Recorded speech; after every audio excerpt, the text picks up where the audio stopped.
do Conversa Fiada. E bom dia, boa tarde, boa noite. Eu não sei que horas que vocês estão nos ouvindo ou nos assistindo, porque a gente está em todas as redes sociais. Estamos no YouTube, no Instagram, Spotify. no Spotify, exatamente. TikTok, a rede social dos jovens. Eu sou a Amanda Munhoz e estou aqui hoje com meu amigo e conversador fiado, Luiz Fernando Avellini. Tudo bem? Como foi a semana? Tudo bem, Amanda. Foi muito boa. Muito obrigado. Sempre pergunta, eu vejo que tu te preocupa comigo. Na verdade, a gente está preocupado porque o Leandro não volta, né? Não, o Leandro desistiu. Eu acho que essa aí é a minha última participação. Assim, espero, né? Não que eu não tenha gostado. Não te trataram bem aqui? Não é... Eu estou tapando um furo aqui, né? Entendi. Mas Substituição, né? A semana foi boa. Muito obrigado. Muito obrigado. Foi tudo bem, tudo dentro da normalidade. Que bom. A gente tem um baita entrevistado hoje. Eu, de novo, faço aquele suspense, mas não precisa, porque as pessoas já clicam no nome do já está ali na capa, na thumb. Na thumbzinha. Mas eu já vou falar com ele, Eu quero lembrar, então, para vocês se inscreverem no nosso canal, ativem as notificações. A gente tem shorts que aparecem semanalmente. A gente grava semanalmente, tem um episódio novo para vocês verem. Então, ativem as notificações, recebam tudo que o Conversa Fiada publica, porque tem muita coisa legal, tem muita coisa de bastidor. Não vamos esquecer que a gente está no Spotify, a gente já falou do Spotify, mas o Spotify é aquela rede social de... Dá para chamar de rede social? Spotify? Não sei. Não? É um aplicativo de áudio. É um aplicativo de áudio que vai junto... De streaming. Olha aí, meus parceiros aqui me ajudando. Mas o Spotify viaja com a gente. Sim, põe no carro. Sou uma doida do Spotify. Isso aí. E eu recebo a notificação, quando a gente sobe episódio novo, eu recebo a notificação no meu celular. Sabia? Mas tem alguma configuração ali. Claro, né? Eu ativei, ora. É o que tu vai falar agora. Isso, tem que ativar essa configuração. Tá bem? Tá bem. Vamos falar dos nossos parceiros e patrocinadores que fazem o Conversa Fiada Vamos falar. Então, bora. Os nossos patrocinadores, a gente está aqui para agradecê-los. A Moretti Souza Advogados Associados, Bar do Beto, onde a conversa fiada rola solta, 4T Construtora, construindo com competência, Opinião Produtora, porque o show não pode parar, Frederis Turismo, viaje bem, viaje Frederis, Baterias Pampa, soluções em baterias há 63 anos, Lamieco, revestimentos ecológicos, Tchê Ofertas, o teu site de ofertas do sul do Brasil. Acesse tcheofertas.com.br e confira.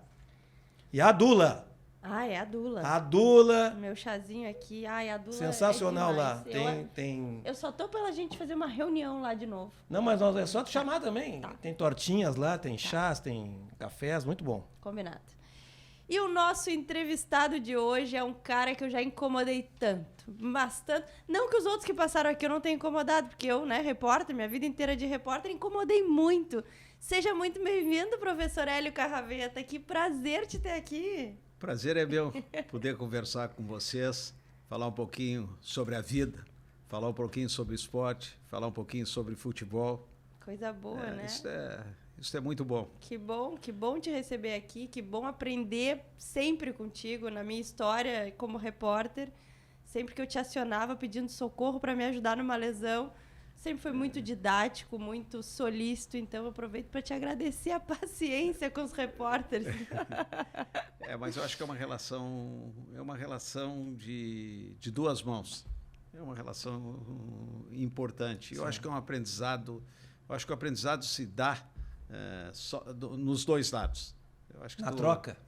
E acho que a vida é um eterno aprender. Tem gente que não gosta de falar com a imprensa. O senhor nunca teve esse problema, né, professor? Não, nunca tive. E muitas vezes, quando tinha alguma posição, muitas vezes contrária, eu sempre procurei o repórter, o jornalista, em todo momento, para colocar o contraponto. Não... eu acho que a opinião dele tem que ser respeitada, mas ao mesmo tempo eu sempre busquei colocar a minha posição em relação a determinados temas, mais os temas específicos onde eu estava envolvido. Maravilhoso. Vamos passar rapidinho que o professor Hélio Carraveta, ele é graduado em Educação Física, especialista em mestre e doutor, é isso? E escritor também, né? Pode passar. eu fiz a minha formação. Na realidade, a minha formação, Armanda, ela se deu nas pistas, nos campos, nas quadras. Tá? Esta foi a minha formação. A minha verdadeira formação foi na praxis. E depois, relativo a isso, eu tive toda uma formação acadêmica. Tive a minha formação dentro da educação Formal? física. Tive a educação formal. E sempre conjuguei a prática com a teoria. E um exercício para conjugar a prática com a teoria. E continuei estudando a minha vida inteira. Há pouco tempo eu terminei um MBA na área de neurociência e comportamento. Então eu venho estudando assim em termos de formação acadêmica. Eu segui todos os passos, mas a minha experiência, o que eu dou, o valor mesmo é em relação à prática, onde eu possa conjugar a teoria com a realidade. E conjugar a teoria com a realidade, tu tem que flexibilizar, e muitas vezes, frequentemente, a ciência. Então, acho que isto é uma habilidade que tu passa a desenvolver Sim. com o tempo, com a experiência e através de um processo de interação com o próximo, com o ambiente, com o meio. Isso é importante. Ele foi campeão de 800 metros, tu sabia disso? Não. Ele vai te contar. Campeão de 800 metros? Na juventude, professor? Eu, quando comecei eu queria ser jogador de futebol. Olha só. Mas só era tu. muito. Eu corria muito. Eu, na época, tinha 13, 14 anos, eu fui treinar com o seu Jofre, lá no campo do Nacional. E nessa época, com o seu Jofre, no campo do Nacional, tinha o Bombeiro e o Dario Tavares, que eram 2 treinadores de atletismo, queriam que eu corresse. Eu digo, não quero correr, eu quero jogar futebol. Mas era ruim. Aí, como não tinha oportunidade com o seu Jofre, eu fui treinar com o seu Álvaro, no Grêmio, lá no Carecão. Aí o seu Álvaro, treinei 1 mês com o seu Álvaro, disse, não, vai embora, não tem condições. Aí eu voltei para o seu Jofre. E no seu Jofre insistiu lá, desci o Bombeiro. Pá. Aí eu fui fazer um teste no Ramiro Soto, ganhei lá, de corrida de pé descalço no Ramiro Soto, ganhei. E nesse meio tempo, com 15 anos, eu recebo uma carta da Sojipa, Sociedade Ginástica Porto Alegre, me convidando. Aquilo a minha autoestima elevou. E eu fui para o departamento de atletismo da Sojipa e não tinha talento, mas tinha muito esforço, era muito esforçado. E aí com 16 anos, 17, fui campeão brasileiro, fui recordista brasileiro. E com 18 anos fui laureado na Sojipa já pela titulação. Eu não sabia disso. Muito maravilhoso. Participei de campeonatos sul-americanos, mundial, fui ao Mundial Universiade, participei na Universiade em Roma. Então participei, tive uma história no atletismo. Fui campeão brasileiro colegial, fui campeão brasileiro universitário, fui campeão brasileiro adulto, fui campeão brasileiro juvenil, fui vice-campeão sul-americano. Então foi uma história. E essa história toda foi construída na Sociedade Ginástica Porto Alegre, lá que eu iniciei minha vida no esporte. E com 10 anos de idade, 1963, antes disso, eu descia de carrinho de lomba para ver aquele pessoal treinando para a Universiade. Sim. E ali eu comecei a alimentar um sonho. Mas nesse meio tempo, o futebol, a minha paixão, jogava botão e jogava futebol na rua, jogava com os amigos, então eu queria ser jogador de futebol. Até as pernas eu tentei entortar para ver se conseguia jogar Ficar meio cambotinha. Fazer aquela passada do... Mas não conseguia, era o meu desejo. Mas então o futebol não te teve, mas, meu Deus, a história dele. Sim. Não, futebol, mas depois de futebol de todas as E a partes. primeira... Eu tenho uma entrevista, na época não era 0 hora, era Folha da Tarde, eu sei que foi quando fui recordista brasileiro, eu dei entrevista que eu queria ser, meu sonho, eu tenho até hoje, que meu sonho era ser jogador de futebol. Mas era muito ruim. Mas para uma criança, para um adolescente, deve ser ruim, né? Pô, meu sonho é ser jogador de futebol, eu vou insistir. Não, vai para lá. E tem outra história dentro disso aí, dentro da história, minha vontade, tem algumas peculiaridades que eu vou colocar para vocês. Eu fui a um campeonato brasileiro, eu devia ter 17, 18 anos, jogava no Mineirão, jogava Atlético e Santos. Tá? Atlético e Santos. Eu não assisto o jogo do Atlético e Santos, nós estávamos num alojamento, na época o Mineirão tinha os alojamentos e tinha um restaurante. Eu fico dentro do quarto esperando que a bola caia no fosso. Aí a bola cai no fosso e eu pego a bola. Pego a bola e uma flâmula da Sojipa. A flâmula eu tenho até hoje.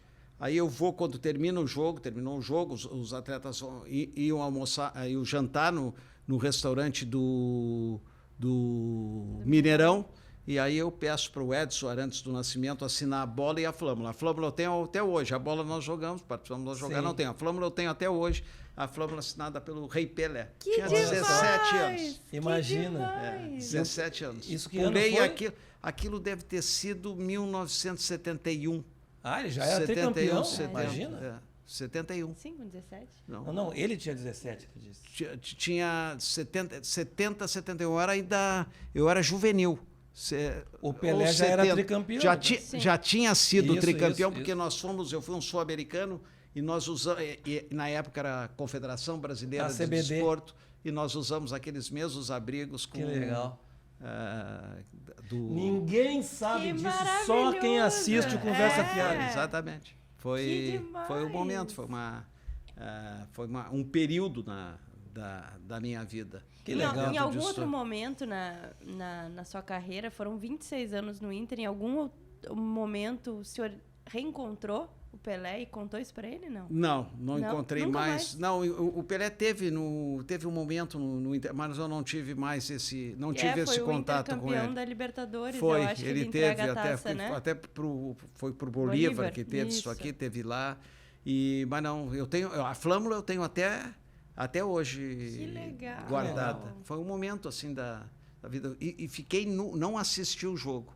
Atlético e Santos. Eu tenho a flâmula e a bola, guardei alguns dias, depois comecei a jogar uma bola branca, lá assinada na época, uma bola branca. Imagina quanto vale essa bola hoje, quanto Meu valeria. Deus. Assinada por ele. Aquilo ali eu guardo assim como Imagina, recordação. isso aí E em 1963, também com 10 anos, eu digo, um dia eu podia ser atleta em uma universidade. E acabei indo em 1975. Eu fui ao campeonato, a universidade em Roma. Era muito legal, né? Teve uma aqui no ginásio da Brigada, né? 1963 foi a universidade que foi em Porto Alegre. Que foi que te motivou. Jogos Mundiais Universitários. Então eu morava ali próximo da Sojipa, nós brincávamos de carrinho de lomba, descendo e ali eu passei a ver aqueles atletas que estavam treinando, eles faziam os pesos ficavam na rua ali na Sojipa, faziam aqueles levantamentos de peso, treinavam com aqueles trabalhos de carga, aqueles trabalhos de força. Com 10 anos, aquilo ali já despertou. Eu sempre tive esse interesse. E como foi a transição do atletismo para o futebol? Atletismo, eu comecei a trabalhar como professor. Eu dei aula no Estado, dei aula no São João, fiquei muito tempo no São João, fui coordenador de Educação Física no São João. Para falar nisso, nós fundamos a Associação Desportiva do Colégio São João. Da Associação Desportiva do Colégio São João, fundamos um time de handball, que eu fui treinador também desse time de handball. Eu amo handball. Fui treinador do handball. E aí Humberto Rimoli, quando na inauguração do Gigantinho, nós ganhamos do Internacional, Humberto Rimoli trouxe o nosso time do São João para representar o Internacional. Naquele ano, na inauguração do Gigantinho. Então, trabalhei dentro disso aí. E trabalhei muito tempo na Sojipa. Fui coordenador na Sojipa, fui treinador de atletismo, fui treinador de categorias menores, depois eu fui coordenador e treinador de corrida de longa... Meio fundo, como é que chamava? Médias e longas distâncias. E a cartilha do corredor, nos 25 anos da Zero Hora, junto com o Marco Aurélio e com Fernando Eichenberg, eu escrevi a cartilha do corredor. Aos 25 anos da Zero Hora. Eu estava envolvido com aquele movimento de corrida de rua e trabalhava com os atletas. Ali formamos muitos atletas que foram campeões brasileiros, campeões maratonistas. Inclusive, levei o Volmir Herbstreit, morou em Barcelona para tentar ir para a Olimpíada, ganhou uma maratona pós-olímpica. Então, vivi o esporte, todas as dimensões. Eu do cheguei esporte a olímpico. lhe falar ali em off, né, que eu fui colega de alguns, né? Esses aí eles chegaram a atingir níveis nacionais. Sim, Jorge Teixeira foi Olimpíada. Sim, o Jorge Teixeira foi Olimpíada. A gente até fez uma rifa lá no colégio, parece, para ajudar ele. Mas tinha o Santana, que ele falei, o Remião, Paulo o Santana Ribas. foi campeão brasileira. Leonardo Ribas hoje é treinador, né? É um expoente na área de assessoria esportiva, como treinador de média e longa distância. O Remião também foi outro destaque. Tá, esses meninos todos foram campeões brasileiros naquela época. Foram colegas meus de faculdade. O Remião, esse aí, vou te dizer, nós fomos uma vez num congresso de lesões do esporte, e os médicos falando lá e citando as lesões, eles, isso aí eu tenho. Aí vinha outro médico e falava assim, espondilolistese, não sei o que, isso aí eu tenho. Cartilagem, não sei o que. Era quase um bingo. Pô, o Remião é quase um Frankenstein, assim, todo remendado. Ele foi um campeão precoce. Foi campeão precoce. Eles trabalham até hoje, o Remião trabalha até hoje com isso. O Remião trabalha como treinador, o Leonardo também. Sim. Uma turma boa. E o movimento de corrida de rua cresceu muito. Cresceu muito. Muito. Hoje no mundo inteiro. As pessoas, antes eram poucos, hoje tu vê o mundo inteiro, as pessoas buscaram o movimento. E tem um aspecto... é muito legal. Muito legal. E tem uma frase de uma autora americana, a Anita Harold, ela diz o seguinte: o movimento é a chave da vida. Triste do homem que chegar à velhice sem explorar o número de movimentos que o seu corpo é capaz de realizar. Isso é muito bonito. Então, por que acontece? Muitas vezes nós ficamos presos a não realizar ou a realizar determinados padrões de movimento. Sim. Então, a gente tem que buscar... Eu entendo que a vida é movimento. Então, tem que buscar os movimentos das mais diferentes formas. Não preciso buscar estereotipar, não preciso jogar futebol, não preciso correr de uma forma, posso correr de outra, posso caminhar. Eu tenho que buscar essa expressão do corpo, ela é fundamental. E fundamental também para a mente, para o cérebro. E o senhor corre, não? Corro, caminho, tenho mantido, então eu tenho me mantido em movimento. Em termos de atividade física, eu mantenho 3, 4 vezes por semana e gosto. Coisa boa, né? Eu não sou uma pessoa... Eu tenho uma amiga que me diz assim, Amanda, a hora que tu virar a chave pra correr, vicia. Eu nunca cheguei nessa fase de viciar pra correr. Mas todo mundo fala que vicia, que tem esse... Mas aquelas corridas de rua que tem, até que em Porto Alegre, nosso podcast, para quem está nos ouvindo fora daqui, é gravado em Porto Alegre. E aí tem aquelas corridas de rua, assim, né? Que tem, até vou citar umas aqui, as Poa Day Run. Sim. E o clima é muito legal. Não, é muito legal. A minha mãe ainda debocha de mim que eu acordo 7 horas para correr, 8h20 já terminou, porque eu só corro 3, né? 3, 5 quilômetros, sei lá. Mas é muito legal o clima, né? E é isso que motiva, eu acho. Motiva e outra coisa também. À medida que tu passa a repetir, a criar o hábito de correr, a tua estrutura orgânica, ela modifica uma mudança total. Porque tu passa a ter uma produção hormonal que tu passa a gostar e tu tem uma alteração da tua bioquímica corporal. Então, essa sentido de prazer, ele é por isso que tu vê milhres, milhões de pessoas correndo, porque ela encontra algum benefício nessa atividade. Senão nós não teríamos esse número de pessoas realizando atividade de corrida, porque ela realmente transforma, ela é transformadora. Professor, voltando aqui, quando é que o senhor saiu do atletismo e foi para o futebol? A Amanda pergunta. Eu sempre, paralelo ao atletismo, às minhas aulas, eu comecei a trabalhar no futebol. Eu tive no Grêmio em diversos momentos e sempre realizando as minhas atividades. No Grêmio? Tive no Grêmio na base, tive no Grêmio no futsal. Hoje nós falamos com um atleta do futsal. Depois eu tive no Grêmio nas categorias de base em 1996, na época que o Clebinho era treinador do infantil. O Armando do Clebinho, Kleber Xavier, do infantil, o Armando do juvenil, o Rogério Zimmermann do júnior. Aí depois eu fui para o Internacional, em dezembro de 1996. Que loucura, eu não sabia dessa passagem pelo Grêmio. Foi.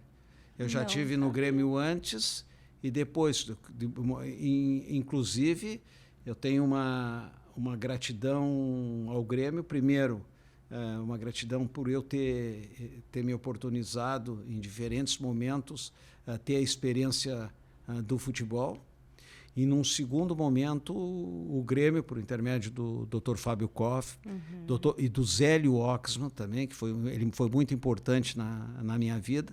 Eles me oportunizaram, na época que eu fazia o doutorado, de fazer um estágio de praticamente um ano, uma temporada no Barcelona. Depois eu voltei para trabalhar no Grêmio, então tenho uma gratidão. Foi o Fábio Koff que, de alguma forma, o Fábio fez os Koff contatos junto com o Zélio Oxman. Então ele fez o contato e eu pude fazer na época do doutorado, eu tive essa oportunidade, na época do Cruyff, e de acompanhar as categorias de base. Foi uma rica experiência. E como eu vinha trabalhando isso em 1993, 94, 95, naquele período ali. Não, 95 não, 94, 93, temporada de 93 para 94. Então foi uma experiência, tem uma gratidão muito grande ao Grêmio, né, por me oportunizar, né? Foi uma oportunidade. Depois passei a ter um vínculo muito forte com o Internacional, são 26 anos. Então foi um vínculo afetivo que eu passo a ter e mantenho esse vínculo, não quero perder esse sentimento afetivo com o Internacional. Foram 26 anos no Internacional, então vivi Internacional, vivi diferentes momentos no Internacional, momentos difíceis, bons momentos, e sempre tive uma relação... E lá no Internacional, quem levou o senhor? Eu tive um momento, a primeira vez foi Paulo Zambuja, que eles me convidaram para me assistente de preparação física do Flávio Trevisan. Sim. Estava o Marcos Narras, a Larry de Farias. Eu estava no Grêmio, eu não aceitei. Depois foi o Fernando Carvalho que me convidou, ali foi o Paulo Zambuja, depois Fernando Carvalho me convidou, também por influência do Paulo Zambuja, para mim assumir as categorias de base. Agosto de 1996, não aceitei. Aí depois é difícil. Não, aí depois, quando terminou a temporada no Grêmio, dezembro de 1996, ali na época do presidente Paulo Záquia, aí eles me convidaram para mim fazer uma entrevista com o João Paulo Medina.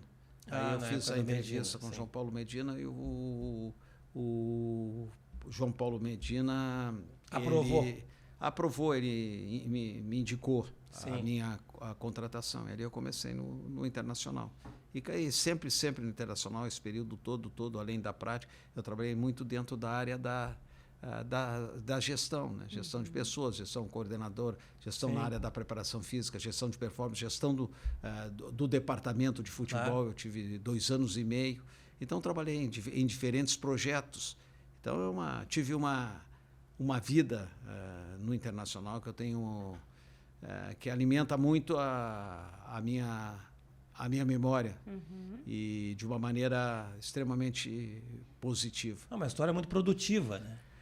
E outra coisa assim, até antes do meu último período, o meu último ano no Internacional não foi bom, mas assim, no período todo eu me senti tive um sentimento de utilidade muito grande dentro do clube. Nesse período aí, professor, posso... Desculpa. Pode, eu só ia fazer um comentário em relação ao último ano do professor Hélio Carraveta. Isso eu não estou fazendo crítica a A ou B dentro do Inter, mas uma pessoa que dedica 26 anos da sua carreira a um clube como foi, a sua saída foi muito mal conduzida. Muito. Eu te digo assim, eu sou grato ao Internacional, tenho uma gratidão ao Internacional, só que eu acho que ela assim, eu fiquei sabendo por intermédio de conselheiros, fevereiro, há um ano antes, quando o Will demitiu, que o Abel não iria ficar e que eu não iria ficar.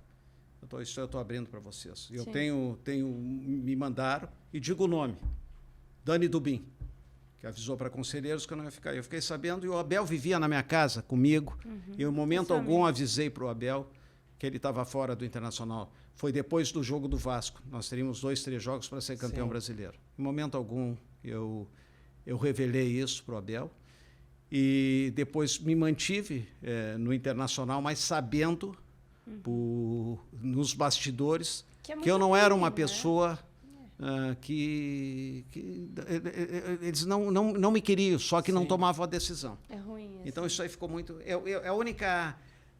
eu não tenho nada contra as pessoas. Eu só acho que isto, em relação ao profissional, em relação ao ser humano, Sim. eles administraram a gestão administrou muito mal. Sim. A minha saída. Eu não tenho mágoa nenhuma ao Internacional. Inclusive, eu saí com uma pessoa que eu quero muito bem, que é o Papaléu, e com Paulo Brax, que estava ali. Aí, no momento, eu disse para eles, porra, tomem uma decisão. Sim. Toma a decisão. Não tenho, acho que... Eu sou funcionário, pô, Claro. vocês tomam a decisão. Claro. Só não fique falando pelos bastidores. Porra, na praia... As pessoas não aparecem, pô, tu já saiu do Inter, porque o pessoal fala que tu está saindo. Então aquilo me deixou muito. E eu comecei a ficar muito mal com a situação. Mas é ruim. Porque, como qualquer funcionário, pode sair do clube. Com certeza. Então eles começaram uma forma de minar. Eu acho que é uma situação, com qualquer uma situação muito deselegante. Mas eu saí dali torcendo para o Internacional e ia a todos os jogos do Internacional. Então não tive. E continuo torcendo pelo Internacional. Até porque a história toda foi muito bonita. Claro. Isso foi um parênteses. E outra coisa, assim, eu não vou perder o meu sentimento, o meu amor ao clube. Não são os homens, algumas pessoas que passaram pelo clube que vão ferir esse meu sentimento. Mas a gente deixa como dica aí, né, professor? Vamos cuidar bem das pessoas que estão lá. Não, 20 eu acho, anos, eu cuida acho bem. que eu acho que, assim, quer renovar, não tem nenhum problema. Renova, traz gente de dar confiança, não tem problema. Agora, trata com lealdade as pessoas. Não, é a única coisa que eu acho que eu me... Não é mágoa, que eu não gostei. Basta dizer que eu não gostei, que eu comentei com o próprio Papaléu e o Paulo Brax. Fui bem claro para eles. Tome uma decisão, vocês não ficam falando pelos cantos. Aí falo para um, falo para outro, e começo a te minar. Eu não tinha necessidade de me minar. E quando eu saí, ainda falei para o Paulo Brax aqui, não vou entrar na justiça contra o Inter. Fui bem claro para eles. Para o Paulo Brax e para o Papaléu, que é um cara muito querido. Eu faço questão de frisar o nome, porque é um cara do bem. Foi o vice-presidente que eu saí com ele, mas não é uma pessoa do bem. Ele não teve uma participação. A participação veio da gestão, da periferia da gestão do futebol. Então, mas tudo bem, não tem, a vida continua. E, professor, depois de 26 anos no Inter, se viesse aquela ligação do Grêmio, veio pra cá, professor? Eu não vou dizer, sou sincero para ti. Claro. Eu acho que essa minha relação, depois desse tempo de fidelidade, tenho uma gratidão ao Grêmio, mas nesse momento, depois de 26 anos, eu não iria...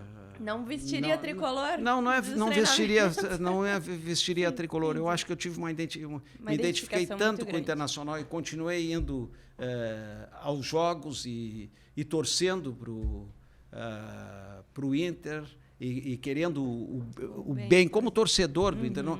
Em momento algum eu quis perder esse vínculo afetivo. Acho que eu construí um vínculo afetivo, então não tem como... Tá, e o senhor construiu... Eu estou monopolizando, mas é porque ele está entrando nos assuntos. Aqui, ó. Ele está entrando nos assuntos. O senhor, com esse vínculo afetivo, já passaram muitos jogadores pelos seus treinamentos, né? Qual é o que o senhor mais teve trabalho? Trabalho que eu digo assim... eu poderia ter um ficha 1 aqui. Posso, será, falar? Não, assim... Perdigão. Tem assim... Não.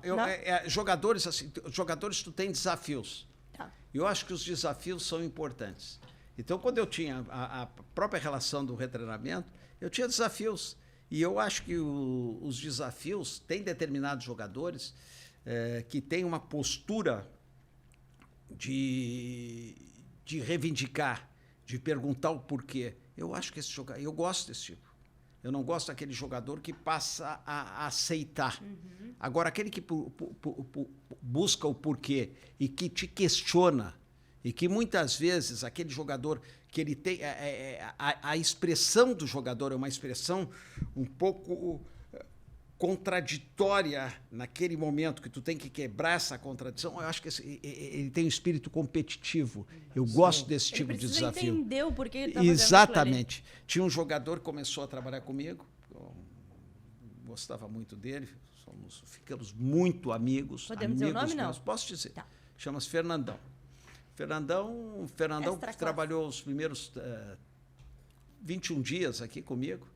E ele questionava exatamente por que eu vou fazer isso, por que eu vou fazer aquilo. Mas era um cara inteligente. E muitas vezes ele tinha dificuldade, ele questionava, muitas vezes ponderava e muitas vezes discutia para buscar uma alternativa. Porque assim, quando tu fala em treinamento, o treinamento é um processo de aprendizagem. E o processo de aprendizagem tem que ter uma interação. Então, muitas vezes ele te questionava, ele provocava. Não era eu que provocava dissonância, ele me provocava dissonância. Então, muitas vezes, eu falo do Fernandão, esse caso, como teve outros atletas. Aí tu vai buscando o quê? Tu vai buscando alternativas metodológicas em relação ao treinamento, onde ele passa a ter. Tu trabalha para o atleta, onde ele vai ter uma melhor adaptação. Então, isso aqui é desafiador. Eu prefiro o atleta que gosta de te desafiar, que te desafie. Eu acho que esse é o atleta que eu vejo o atleta que quer aprender, né? Que não é que ele passa a ser. Esse desafio é o seguinte: é a competitividade. Nós temos que ter jogadores competitivos, porque o futebol é um esporte de competição. Então esse desafio passa a ser importante. Muitas vezes o atleta passa um dia também, não te olha bem, não está te olhando bem, porque muitas vezes o resultado não tem. E isso faz parte. E eu acho que esses desafios são importantes, que eu vou para casa para pensar sobre o treino, pensar como eu posso mudar aquela conduta, como eu posso mudar o treinamento. Então, esses aspectos que são te motivam e te estimulam. Te estimulam. É uma razão também do teu trabalho. Tu tem que encontrar uma razão, tu tem que ter propósito. Então, eu acho que à medida que nós passamos a ter propósitos, nós temos, tu encontra caminho. Agora, se tu não tem propósito, deixa as coisas acontecerem, não encontra caminho. Professor, tu falou agora um pouquinho rapidinho sobre o retreinamento, né? Foi um projeto lá. Como é que ele nasceu, esse projeto? Esse projeto ele surge, dentro do processo. Eu trabalhava como coordenador de preparação física, e quando o atleta saía da fisioterapia, muitas vezes ele ia direto para o campo. Sim. Aí nós iniciamos com esse processo, eu passei a trabalhar na coordenação e fazia esse trabalho de retreinamento. Então, o retreinamento... Teve muito destaque esse projeto. O retreinamento nada mais era que um processo de readaptação. Readaptação ao esforço, readaptação à técnica. É aquele processo de transição, que ele sai da fisioterapia. E hoje eu acho que os clubes hoje, no Brasil já estão trabalhando quando surgiu, não era muito já comum, passam a trabalhar com esse protocolo, digamos assim. Era muito legal, e só abrir um parênteses, que pode comer pizza. Sim, vou tomar água aqui um pouquinho. Pode tomar uma aguinha, pizza, a gente é super bem tratado aqui no ProHub. A gente é. Era muito legal que eu fazia setor do Inter. E aí tinha um jogador que estava no DM, daqui a um pouco, boa notícia, o jogador já está com o professor Hélio. Então já era uma boa... Sempre que chegava com o professor Hélio, porque era uma boa notícia, ele já estava prestes a voltar. E outra coisa que eu gosto, agora no Santos também eu conversava muito,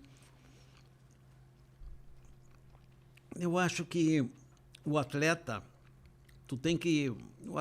o jogador, muitas vezes, tu tem que conversar, o diálogo para ele, para mostrar caminhos. Muitas vezes ele pode não seguir caminhos, mas tu mostrar caminhos, discutir com eles caminhos, é importante. Porque muitas vezes o jogador fica alienado a um contexto que é muito maior. A dimensão do futebol, ela não se restringe às 4 linhas, não se restringe a um vestiário, não se restringe a uma sala de musculação. A dimensão do futebol, ela é muito grande, e o jogador, é importante que ele entenda essa dimensão, entender essa dimensão para projetar a carreira dele. Ele fazer parte desse processo, ele entender, exatamente, entender.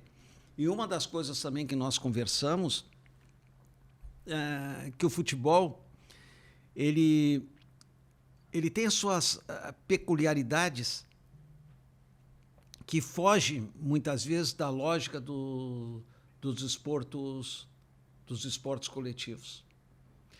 O futebol é um esporte onde predomina uma lógica da incerteza, do imponderável.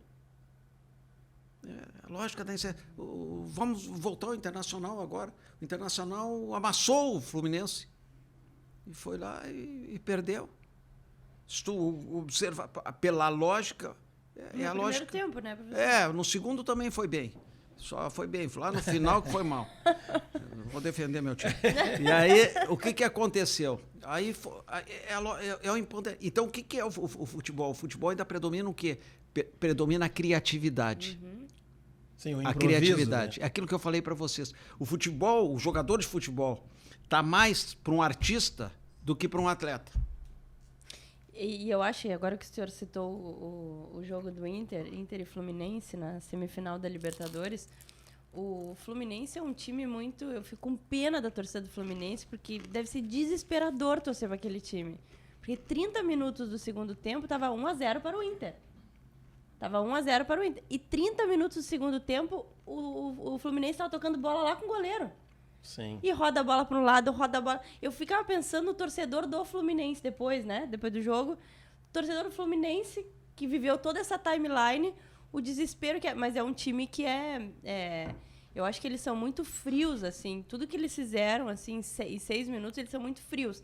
Sim, acho que teve a genialidade de uma das peças do Fluminense, mas eu acho que é um time muito frio, assim, não deve ser meio complicado. Frio. Mas o Inter teve domínio, né? Sim, teve domínio, sim. teve domínio. Teve domínio. O senhor estava no estádio? Estava. Teve... Mas indo para o conceito geral do que o senhor falou aí, é por isso que o futebol é o esporte coletivo que tem mais zebras. Porque sim. pelo imponderável. Pelo imponderável. Basquete, vôlei, até tem zebra. Mas ela não é com tanta frequência. Exatamente. E no futebol é com essa frequência. Por isso que é apaixonante. Por isso o futebol apaixona.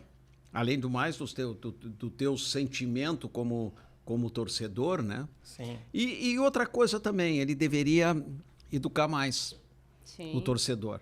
Porque ele, vamos por assim, ele deve te educar para um processo civilizatório, te educar para um processo social.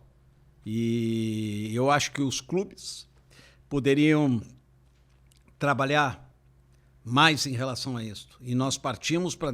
São exceções onde as agressividades, a violência, ela foge de um processo de civilização. Uhum. Então, eu acho que nós poderíamos trabalhar, os clubes poderiam trabalhar, as federações poderiam trabalhar, aproveitando essa paixão, aproveitando a dimensão do futebol, aproveitando a estética do futebol, justamente para poder trabalhar através de um processo de educação, através de um processo de socialização, processo de civilização. Eu acho que é importante. E a gente vê muitos, chama atenção, aquilo ali são excessos, mas esses excessos, eles fazem mais barulho do que o todo. Claro. Sim. Então, isso poderia ser melhor trabalhado. Mas isso é uma visão, que o senhor é um educador, na verdade. Né? O senhor se destacou no meio competitivo, mas tomar liberdade aqui, porque eu também, né? Eu já falei aqui. Eu também sou educador físico. Sim. Né? Então, na essência, a gente tem essa vocação educadora, né? Então, teria que ter mais Hélios Carravetas nos clubes, entende? Porque os teus pares lá dos clubes, ou de qualquer clube, não quero simbolizar no Internacional, eles não têm energia para fazer isso aí. Eu lamento não usar o futebol, como o senhor está dizendo, para educar. Pode, né? Eu acho que é uma questão até da institucional, Sim. a começar pelas confederações, pelas federações, e ter trabalhado junto com a mídia. Trabalhar, eu acho que é importante. Sem dúvida. O que acontece nós trabalhamos? Isso é um processo de humanização. Então, tu tem esse esporte que é um esporte que tem um apelo popular tão Exatamente. grande. Então poderia. Podia E, não é, e outra coisa, senão, eu não estou colocando que isso é no Brasil, é no mundo. Tu vê essa a agressividade, Sim. essa violência. Então, não, poderia o futebol, poderia, as instituições poderiam trabalhar. Tem tudo para trabalhar. Porque hoje é Mas uma como- válvula de escape, né? A agressividade. Sim. Porque às vezes não é com o jogador que tu tá contrariado. Tu tá contrariado, às vezes, é com o chefe, é com, sei lá, com o pai, com a mãe, com a esposa. E reflete, né? Sem dúvida. Tu passa. Mas isso que o professor falou de os clubes também podem fazer alguma coisa, é muito complicado, porque assim, eu trabalhei no Inter também, mas quando a fase é boa, né, professor, a gente consegue fazer tudo dentro do clube. Quando Sim. a fase é ruim, pelo amor É de difícil. Deus, não pode sair de dentro do cercadinho. Sim. Então, assim, às vezes tu pensa num projeto legal, aí a coisa começa a não funcionar dentro de campo, nada mais presta. Sim. Nada mais funciona. E aí o senhor que viveu 26 anos lá, É. foi campeão do Quando, mundo. quando os resultados são ruins, o que acontece? As pessoas começam a criar muitos tabus, muitos preconceitos, e muitas vezes tu quer achar a responsabilidade ali, a responsabilidade aqui. Não, a responsabilidade, quando a gente fala, vamos supor, no fracasso, a responsabilidade é de todos. Sim. Tá? Então, assim, quando o teu departamento está fracassando, é de todos nós somos, cada um tem seu papel.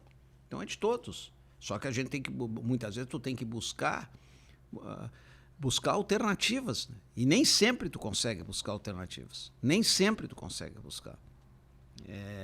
Pela complexidade do futebol. Se fosse uma matemática... Sim. Mas não é matemática. Hoje, por mais que hoje nós temos as informações hoje que tu tem, os dados que tu tem hoje em relação ao jogo, são muitos dados. Muitos dados. Mas esses dados são dados relativos. O único dado absoluto no futebol é o resultado final. Sim. O resto são dados relativos. Sim. Então, muitas vezes tu vê assim, em termos de performance. Eu leio muito essa parte há muito tempo, eu venho lendo essa relação das estatísticas, esses dados... Dos jogadores ou do time? Dos jogadores e do time. E muitas vezes tu vê isso aqui, não corresponde à realidade. Então, se tu observar, se tu pegar o dado isolado, tudo bem, tu vai lá. Agora, se tu está assistindo o jogo, tu assistiu o jogo, pega os dados, aí tu vai olhar, pega o vídeo depois para ver aquilo lá, não corresponde à realidade. Então tu tem que ter essa habilidade também de conjugar e a habilidade também de selecionar as categorias de dados que te servem. Sim, a interpretação. Claro. Exatamente, porque vamos supor assim, eu não posso pegar um universo de dados, esses dados não servem para nada. Sim. O grande carro-chefe disso aí que tu tá falando é aquela discussão da posse de bola, né? Sim. Toda hora exatamente, fala, a imprensa, né? A imprensa. Você é da imprensa, né? Vocês da imprensa. Exato. Porque teve 70% de posse de bola e perdeu o jogo. Quer dizer, essa discussão Essa é é semanal. maravilhosa. É semanal. Porque, por isso que eu digo, os dados no futebol em geral, por mais que tu fale ciências dos dados que existem, são relativos. Dado absoluto é o resultado. É o resultado Eu final. tenho uma dúvida em termos de preparação física, professor. Qual é a diferença? Esquece os jogadores, tá? Mas qual é a diferença em termos de preparação física do grupo de jogadores que venceu o Mundial em 2006 e o que caiu em 2016? Em termos de preparação física. Assim, ó, eu acredito, eu já defendo isso, escrevo sobre isso, já tenho escrito, que a preparação física dentro do futebol, ela não se dá de uma maneira isolada. Ela não se dá de uma maneira isolada. Vamos supor, quando tu faz uma redação, não é a caligrafia. Não é a caligrafia está entrando, mas são outros fatores, porra, é o teu pensamento, a tua criatividade, a maneira como tu tá construindo determinada as frases, o texto, como tu faz o encadeamento. Não é a caligrafia. Então, quando tu fala em preparação física, ela não é uma coisa isolada. Sim. Ela é técnica, ela é tática, ela é cognitiva, ela é física, ela é emocional. Então, tem um conjunto de fatores. Ela é mais um. Então, vamos supor, a performance de um time ela vai se dar na somatória dos componentes técnicos, dos componentes táticos, dos componentes cognitivos, do componente psicológico, componente físico. Sim. E se tu buscar a programação dos treinamentos dentro do futebol, a maior parte dos treinamentos eles vão se dar, que o preparador físico pode trabalhar, o assistente de preparação, o assistente técnico, ele vai se dar no trabalho específico com bola. Se tu pegar as programações de todos os clubes hoje do mundo, tu vai ver que predomina 80%, 90% de trabalhos que têm adaptações físicas, que pode ter uma intencionalidade do preparador físico, mas vai se dar dentro da especificidade do jogo. O trabalho estrutural que é sem a bola, que tu vai trabalhar muitas vezes na academia, ou algum trabalho estrutural que tu trabalha dentro do campo, em termos de estrutura, tá? Em estrutura, isto em termos de percentual, dentro de uma programação, ela é diminuta. Então, se o time não estiver correndo, não xinguem só o preparador físico. Se o time estiver correndo muito, não é o preparador Sim. físico. Se os times estiver correndo pouco, não é o preparador físico. É uma proposta de jogo, com uma mecânica de jogo e como essa mecânica de jogo é trabalhada na sua totalidade. Eu sabia que a gente ia ter uma aula hoje. Não é o preparador físico. É na sua totalidade. Então, o preparador... Pega os programas de treinamento. O preparador físico é importante, muito importante. Ele vai provocar o quê?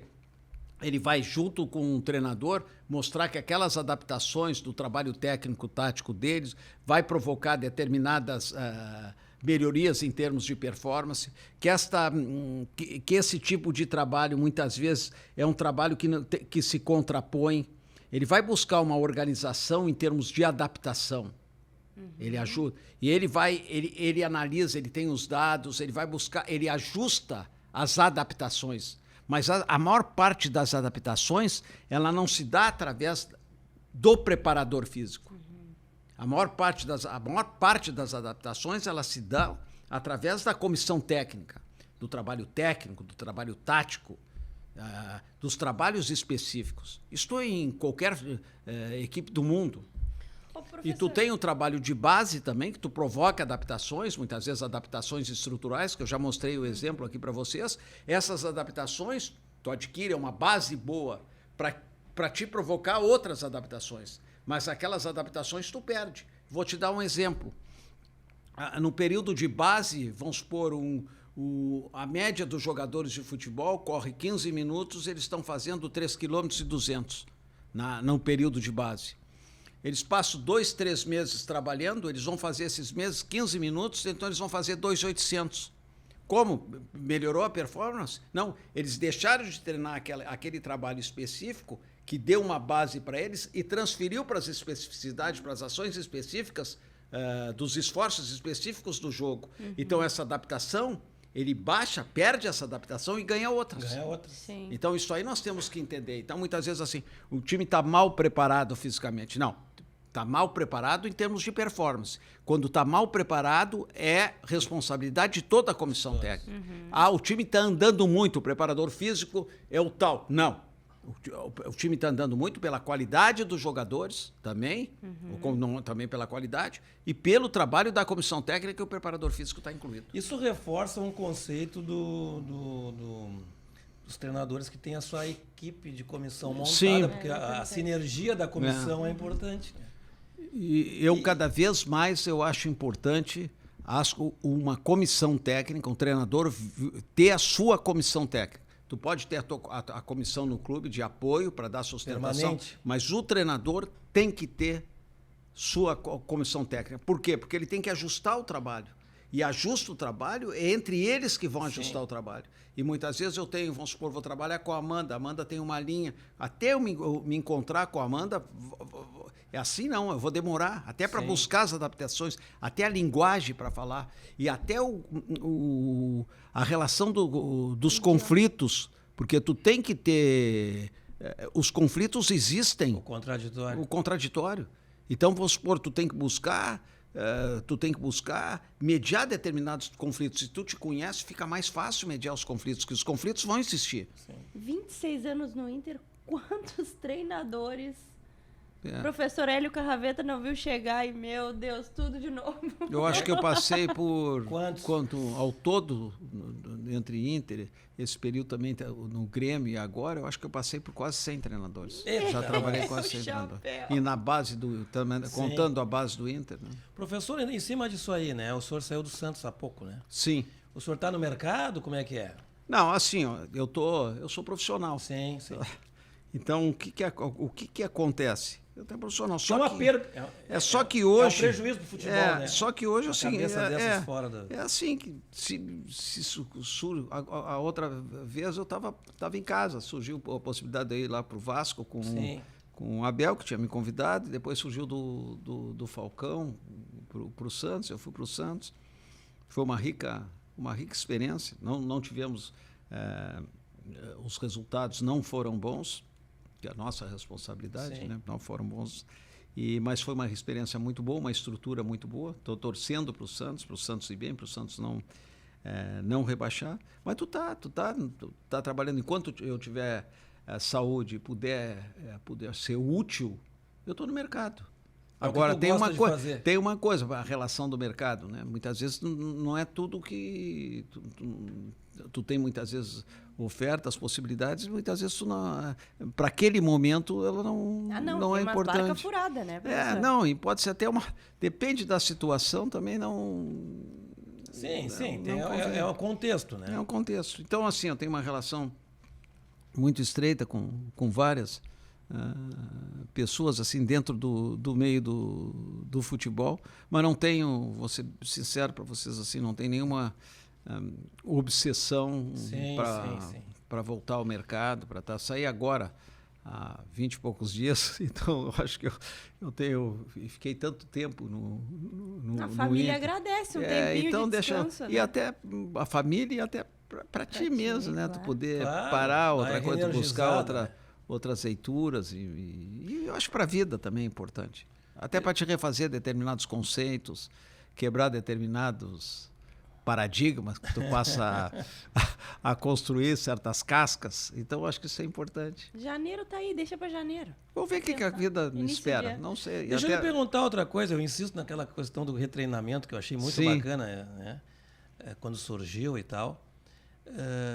Aquele trabalho que o Flamengo fez com o Zico, era alguma coisa similar?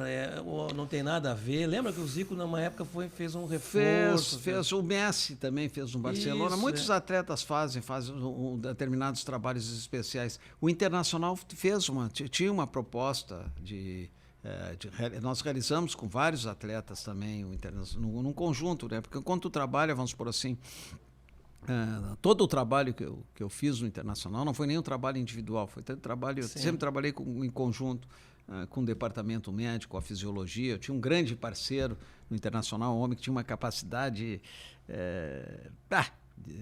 fora do contexto, que chamava-se Luiz Antônio Crescente. Era um médico, fisiologista, uma sumidade, conhecia muito. Foi um parceiro meu que me ajudou muito, muito, muito, que Deus o tenha no reino do céu. Mas me ajudou muito, muito, muito. E trouxe para o Internacional uma contribuição na área do treinamento desportivo, na área da fisiologia, na área da medicina esportiva, uma contribuição muito grande. Estava na seleção, né? Estava na seleção, e um homem de uma humildade muito. Era um sábio, porque tinha uma humildade, um sábio. Então, eu sempre trabalhei assim com parceria com grandes profissionais, assim, pessoas. Nunca trabalhei sozinho. Então, todo o trabalho que eu fiz no Internacional foram com outros colegas de diferentes áreas ou da mesma área. Então, nunca foi um trabalho... esse é meu trabalho. Não, foi trabalho do clube. Tudo que eu fiz no Internacional... Mas foi um trabalho de referência, né? Na época ou não? Foi um trabalho de retreinamento naquela época. E continua hoje o retreinamento. Não é nada mais assim do que...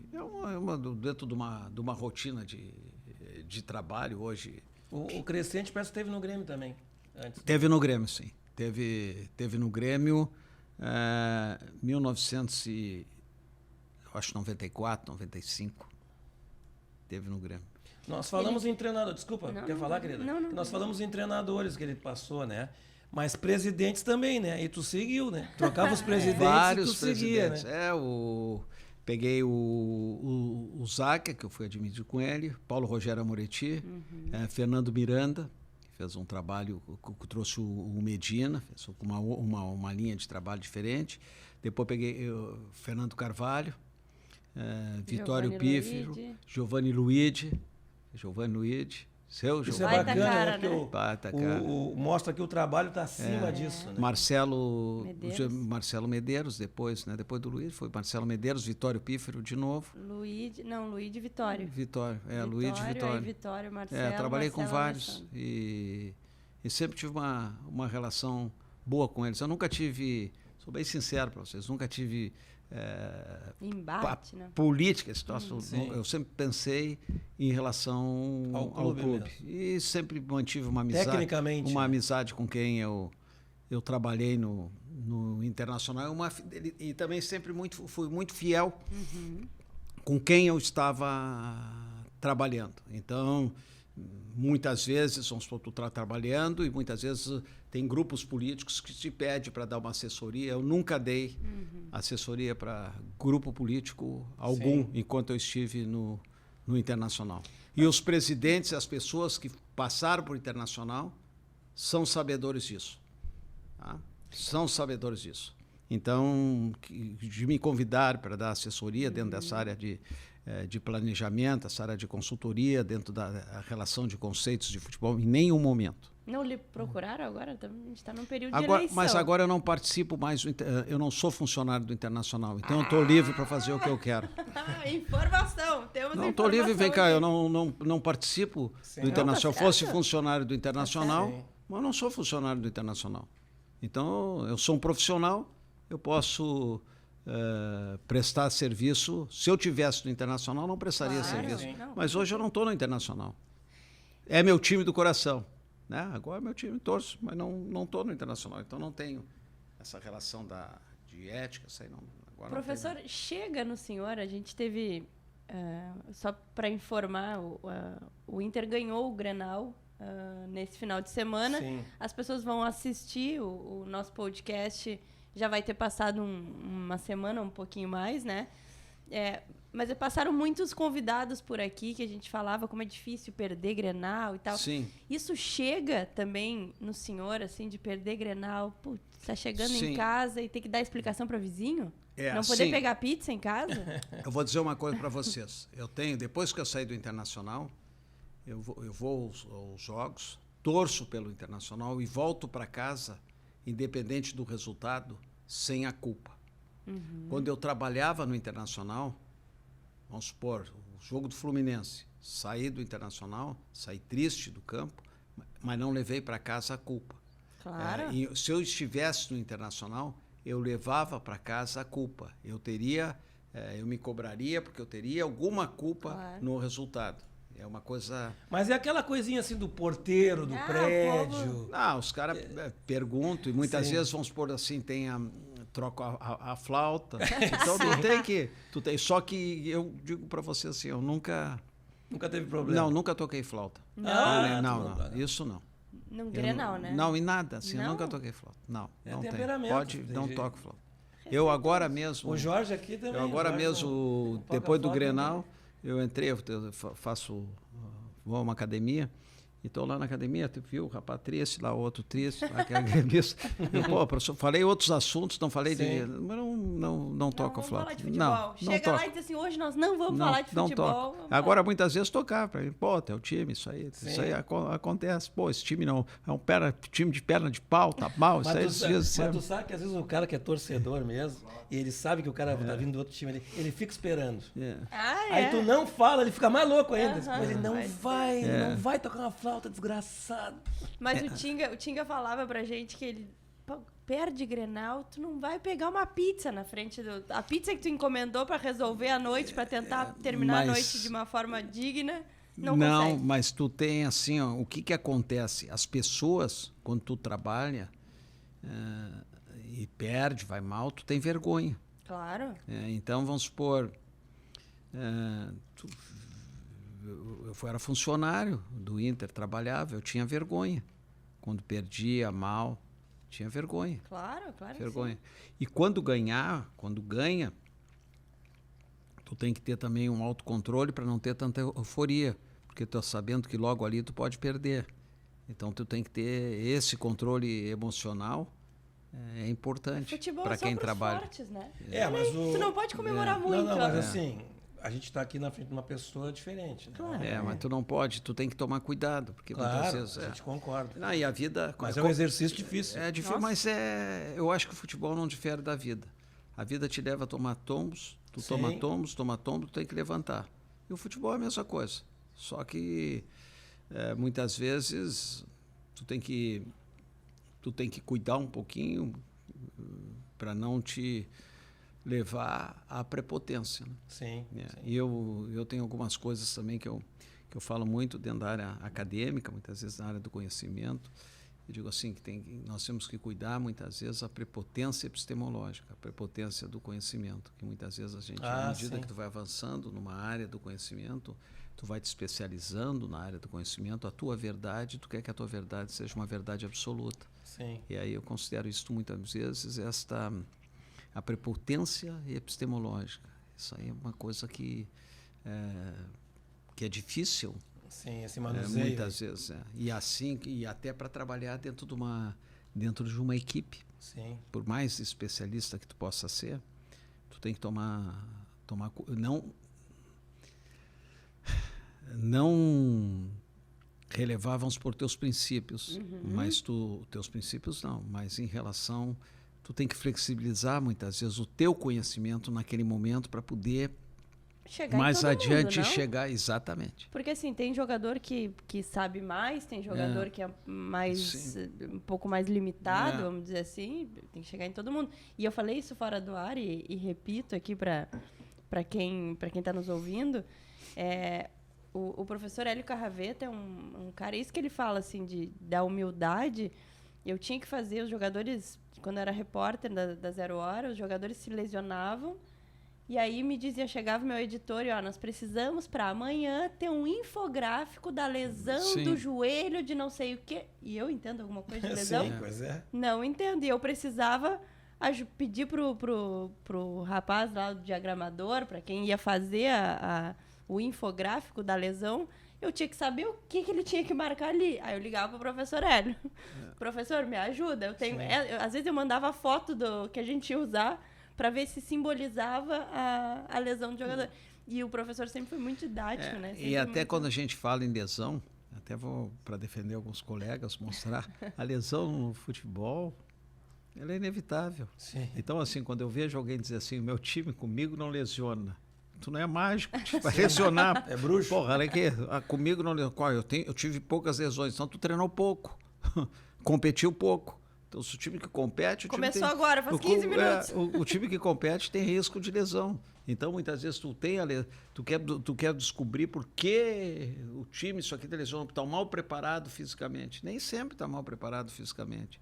Pode até estar mal preparado, mas tu tem que entender que as lesões do futebol, elas são frequentes e vão existir sempre. As estatísticas das lesões nos clubes, elas não se alteram, elas permanecem. Se vocês pegarem as estatísticas, elas mais ou menos oscilam dentro de uma mesma média. Então, olha só. Deixa eu lhe perguntar outra coisa, assim, não é uma pergunta, né? É 100 treinadores, mais ou menos, pois a gente falou aqui nesse número. Serve ali para o nosso entrevistado, então, antes de tu fazer a pergunta. Tomar um cafezinho. Aí, professor. Nesse número, nesse rol, nessa lista, tiveram treinadores muito folclóricos, né? Sim. Joel Santana. Não! Joel, eu não vou falar do teu favorito. Joel Santana. Joel Santana, o Antônio Lopes, Leão, passaram tudo por... Não, o Antônio Lopes não, o Joel e o Leão, sim. O Joel é um dos grandes, isso que me passa, são os jogadores me falaram. O Joel conhece muito taticamente. Mas o senhor era próximo, assim, tinha alguma... Me dava bem com o Joel Santana. Alguma história engraçada? Não, me dá com o Joel Santana. Ia muitas vezes. Ele conhecia muito. Ele tinha o jeito dele, mas os jogadores eu brinco quando eu falo em tática, para mim não ter. Vou contar uma história. Boa, essa aí que a é gente isso que nós gosta. estávamos buscando. Vou contar uma história tática. Eu estou num planejamento estratégico.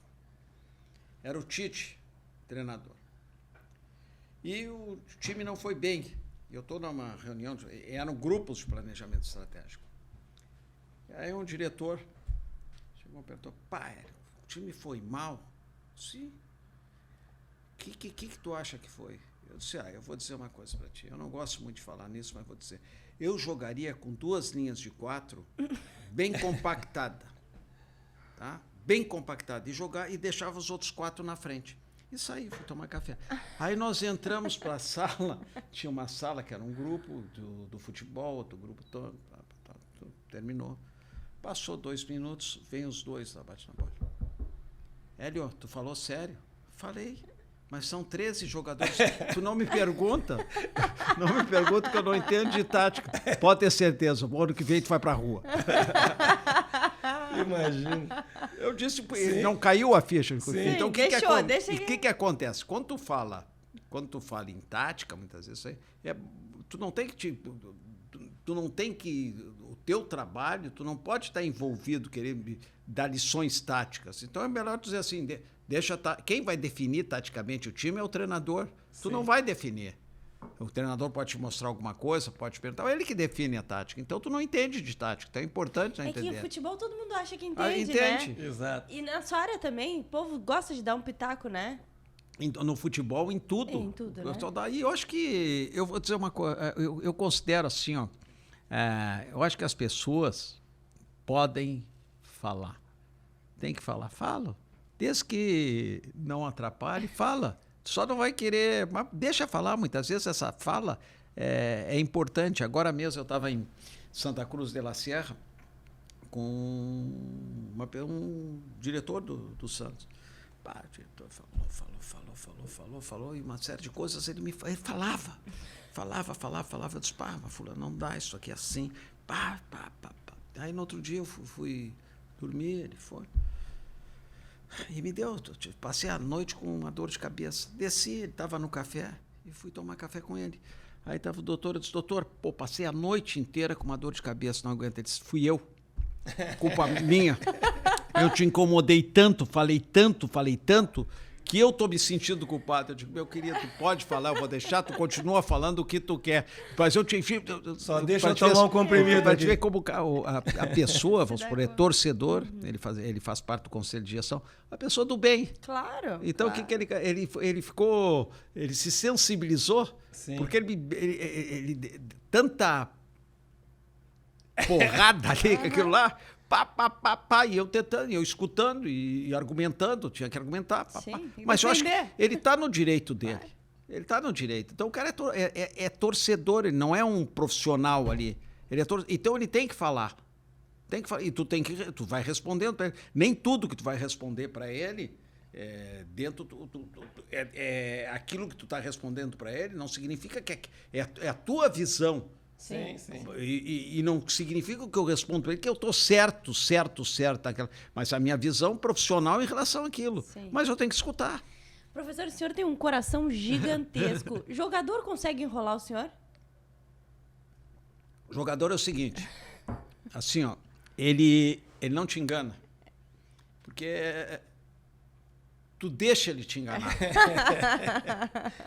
Tu deixa ele te enganar. Tinha um jogador que chegava para mim, um jogador importante. Ele dizia: professor, eu disse: o que o senhor acha hoje? Joguei bem? Eu disse: tu sabe. Tu tá me perguntando para quê? Tu sabe. Ele jogava mal. Professor, como é que eu fui hoje? Eu não preciso te falar. Tu sabe? Ele jogou mal, ele queria que eu dissesse para ele que ele tinha jogado bem. Sim. Eu não ia dizer para ele que Queria jogou passar bem. pano.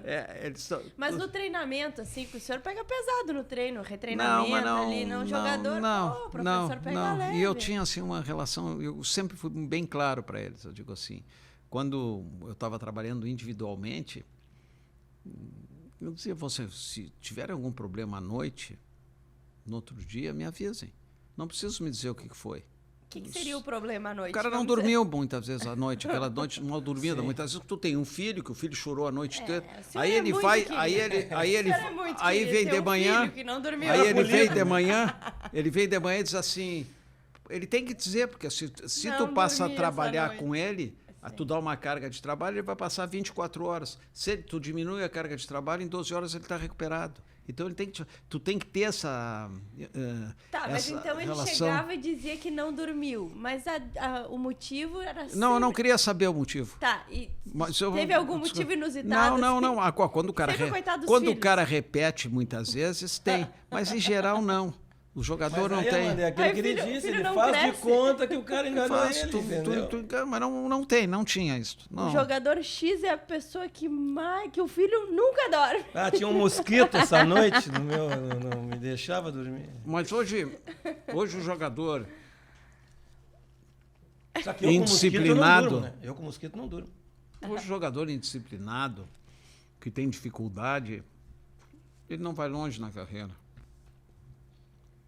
Hoje, as exigências do futebol são tantas que ele não vai longe na carreira.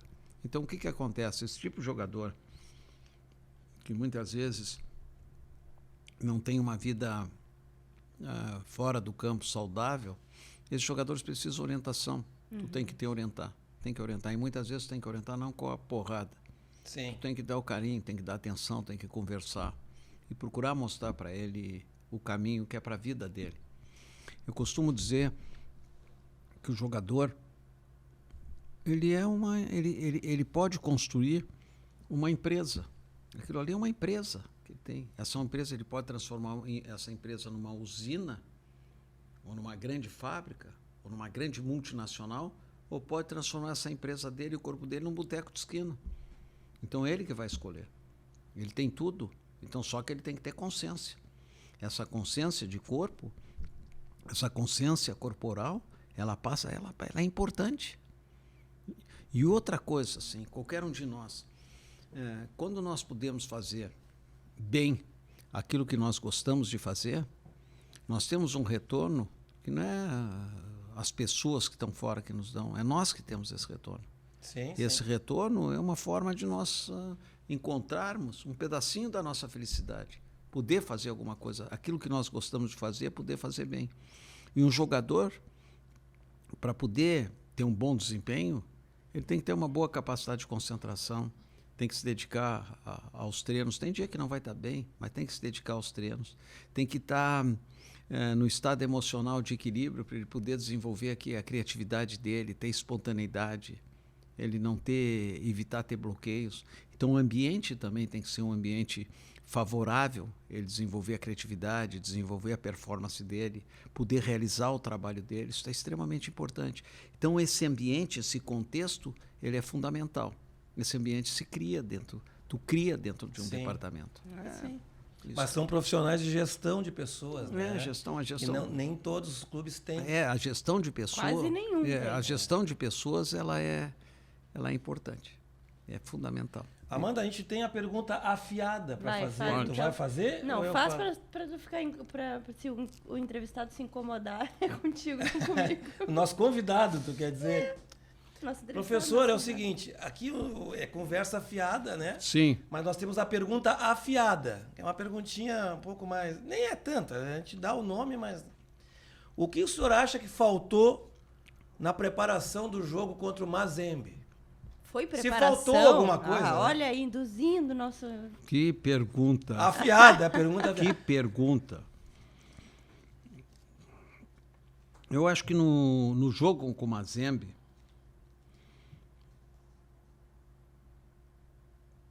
eu acho que faltou um pouquinho mais de concentração dentro do jogo.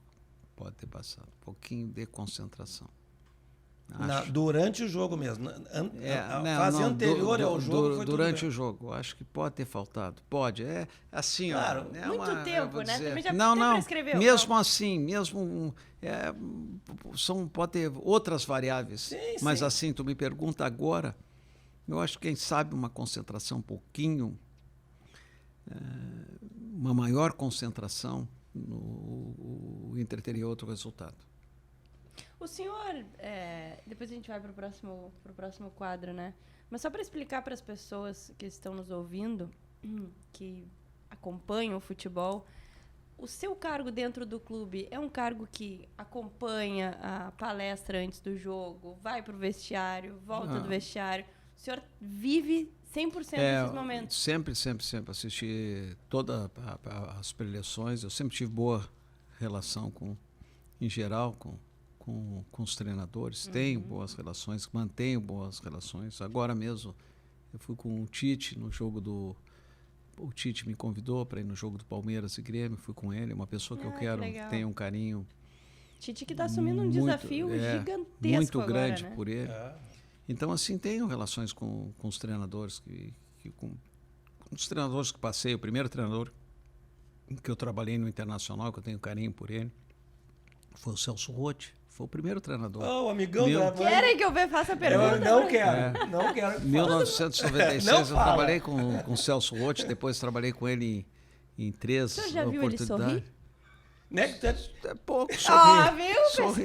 Mas trabalhei com ele, foi o primeiro treinador que eu É que trabalhei. não te controla. É que o Celso é o jeito, É o jeitão dele, do Celso, né? E o Celso parece brabo, mas não é. Não é.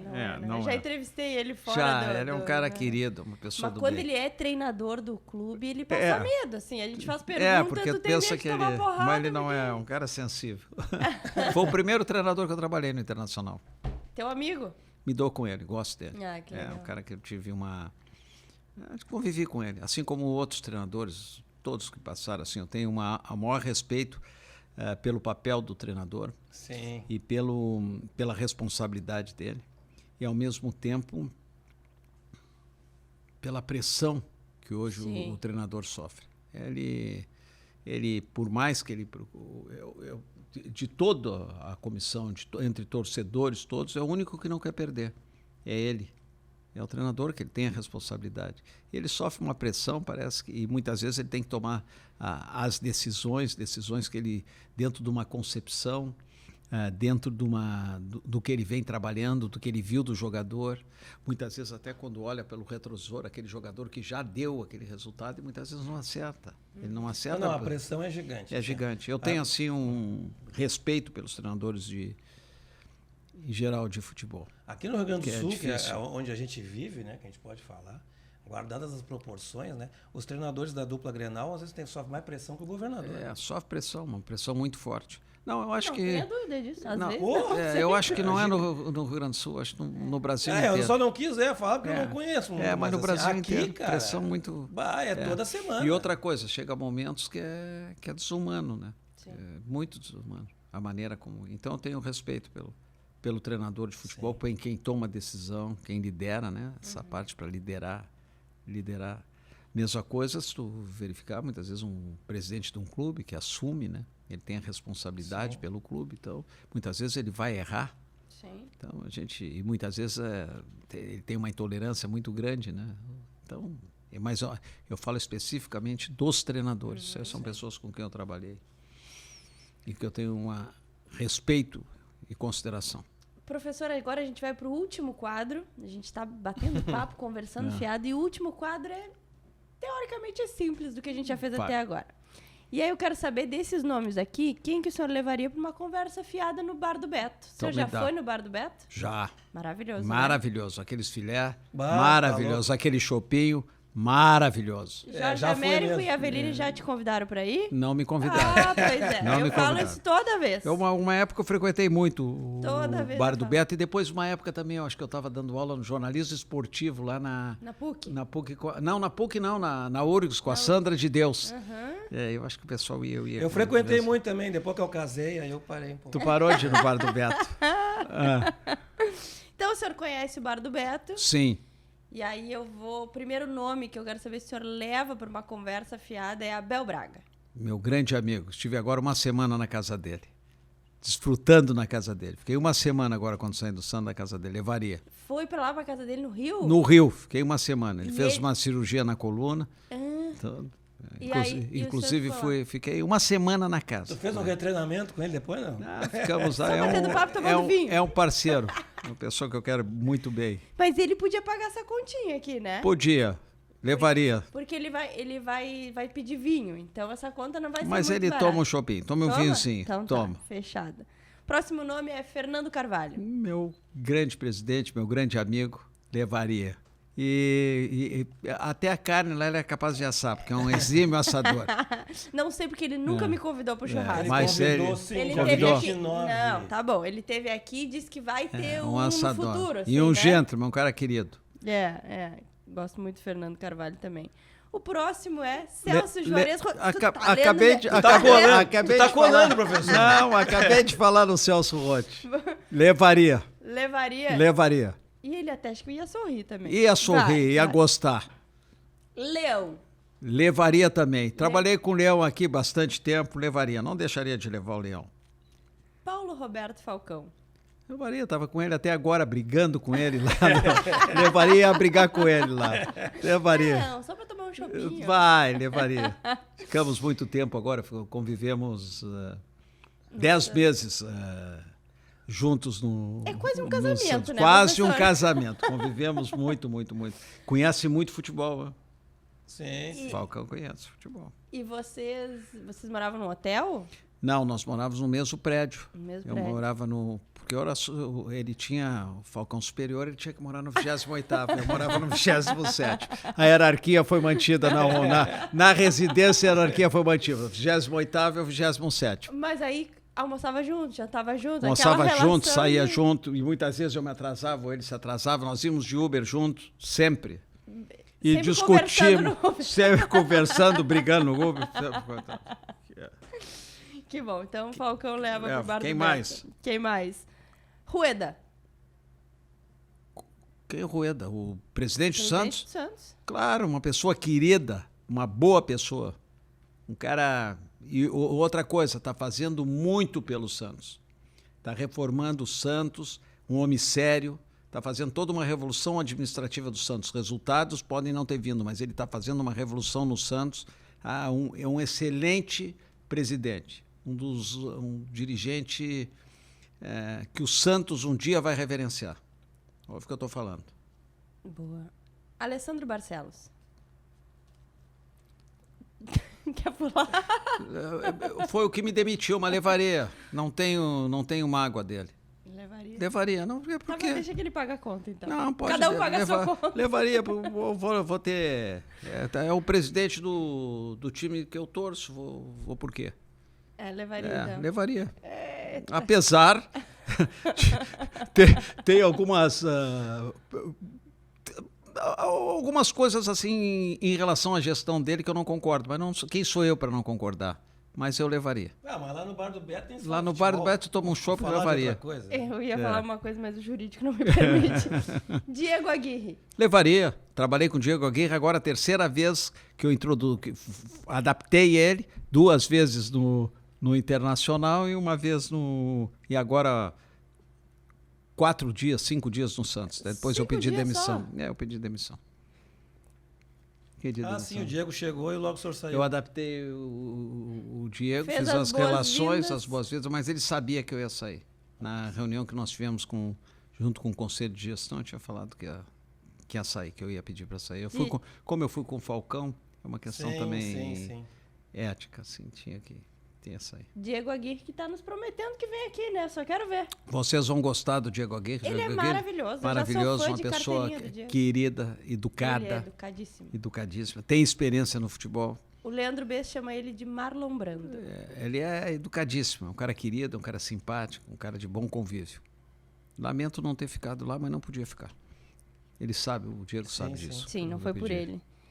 E antes da gente se despedir, porque acabou esse quadro do Bar do Sim. Beto, o senhor levou todo mundo? Levei, não Levou fez para tudo. te Não ver tem assim. inimizade, Meu você coração, é um meu homem coração é maravilhoso. aberto. Não tenho. Até o presidente Alessandro Barcelos eu Mas vou o senhor levar, o porque senhor é o presidente do meu time. Então tem que respeitar como presidente do A time. gente tem algo em comum. Presidente. Ele nos demitiu, eu e Ele o me senhor. deu- Então vamos mas- eu e o senhor pro Bar do Exatamente, Beto. mas vou respeitar ele como Vamos. presidente mas do meu time. O programa, o transcorrer do programa que mostrou que o senhor tem um espírito elevado. Claro que sim, Não claro foi uma que coisa pontual agora no final. não, A gente mas deu não. para ver que... Aí vou dizer que eu fui demagogo com isso aqui, mas Não, levaria todos. não. Sempre vão dizer alguma coisa, Vou nem dizer na que eu bola, fui assim. demagogo aqui. Não Que é foi não. demagogo, tá em cima do muro. Antes da gente gente não, terminar, pode. o senhor trouxe um livro seu, né? A gente, sempre que recebe um convidado aqui, o convidado traz alguma coisa Esse pra gente livro doar. para doar. Isso, Então tá, para o Pão dos Pobres. Pão dos Maravilhoso. Pobres, nós, Paulo Autuori, Celso Rotti, Dunga, foram todos esses, na época que estiveram no Internacional, entre outros, que eu posso falar o nome agora, colaboraram com o Pão dos Pobres. Esse livro, Que é um trabalho só para muito- destacar, né, é um livro escrito pelo senhor, né? É meu Ele é- 7º livro. Olha isso. Esse aí Não sei é se... Eu acho que eu tenho 2. meu sétimo Eu livro. vou trazer pra autografar na próxima vez. Ah, é isso aí. Professor, Me lembrei também de uma coisa, o senhor trabalhou na China, ou palestrou Não, na eu China. fui para a China, fiquei 40 dias na China. Eu fui convidado para participar da 3ª cúpula de esporte de alto rendimento da China. Ah, que legal. Aí depois eles me convidaram para fazer workshop, palestras em 8 cidades chinesas. Eu tive em 8 cidades chinesas. Depois fui convidado também para ir para a China em 2016, né? Quando estiver aqui. Tive lá e ainda tem até o ano passado tinha uma relação com o pessoal da China. Sim. Foi uma experiência. No ano que eu estive na China, eu estava em Guangzhou quando chegou o Luiz Felipe Scolari, foi apresentado no time lá do com o Guangzhou. Feliciano, Naquele dia, quando ele chega, que está recebido por flores, daí eu estava no Centro Olímpico de Guangzhou. Tinha dado uma palestra e dei um workshop à tarde. Aí fiquei em várias cidades lá, tive em 8 cidades na China. Fiquei depois de Wuhan. Wuhan foi a primeira cidade onde eu onde foi o Covid, onde eu participei dessa cúpula, a 3ª cúpula de esporte de alto rendimento, e depois tive uma sequência em vários lugares. por seleção brasileira, o senhor já passou? Já teve algum tipo de trabalho? Por onde? Seleção brasileira. Não, nunca. Nunca tive. Eu não acho que até pela minha função dentro de uma comissão técnica, Sim. eu tenho uma função muito mais relacionada à gestão, né? Então, se eu tivesse uma função mais de operação, como Sim. preparador físico, assistente de preparação física, dentro desta área, tudo bem, mas a minha função tem uma função muito mais, Sim. dentro de uma visão muito E mais as de rotinas gestão. de seleção, Sim, é né? diferente. É 3 dias, 4 E a dias. minha função é uma função bem Específica, né? específica, uma área assim que eu trabalho muito dentro de um processo de relação, né? E dentro dessa visão, uma visão muito mais de inter-relações ou de trans-relações. Né? Eu acho que hoje nós estamos partindo cada vez mais para trans-relações, as relações transdisciplinares, né? Onde tu trabalha muito a relação da alma, do espírito humano, Sim. tu trabalha muito o aspecto emocional, a valorização do humano, né? Quase todo mundo fala isso. aqui. Não, isso dá assunto para mais um episódio. Essa relação ela é importante. Professor, muito obrigada. Eu amei. Eu sou sua fã de carteirinha há muitos anos. Eu fiquei muito feliz quando eu soube que o senhor ia ser o próximo convidado daqui. Quero dizer que o senhor sai daqui, já tinha uma fã de carteirinha, mas eu sigo reforçando isso, que eu torço muito pelo seu trabalho, pelo seu sucesso. E quero que o senhor volte. Eu agradeço essa oportunidade de ter vindo aqui com vocês. Me alegro muito de te rever, né, que desde a época de jornalista, depois no Internacional, aqui com o Luiz, A gente acabou descobrindo vários amigos descobrindo comuns. tudo, com o Jorge. Agradeço também essa oportunidade, que deu a oportunidade de eu falar um pouquinho, bastante. Tá? E muitas vezes alguma coisa que possa contribuir, né? Quem sabe possa contribuir para um outro, alguma coisa da fala que possa sem ajudar, dúvida. que eu acho que isso é importante. Tá? Maravilha. Muito obrigado. E eu que agradeço, a gente que agradece. Até a próxima semana que vem. Oi? Até perdi a voz. Não. Calma. Tu disse até a próxima, eu achei que nós estávamos indo embora. Calma. Semana que vem a gente volta antes. Eu não tenho esse truque ainda de jornalismo, Amanda. Eu não tenho esse. Antes a gente esse agradece jogo. os nossos patrocinadores e a gente relembra que estamos no Spotify, YouTube, no YouTube, no Instagram, no TikTok. temos um site.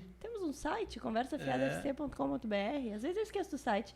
E vejam, vão no YouTube e vejam os episódios anteriores que estão maravilhosos. O senhor sabia que o Argel ganhou um trator depois daquela...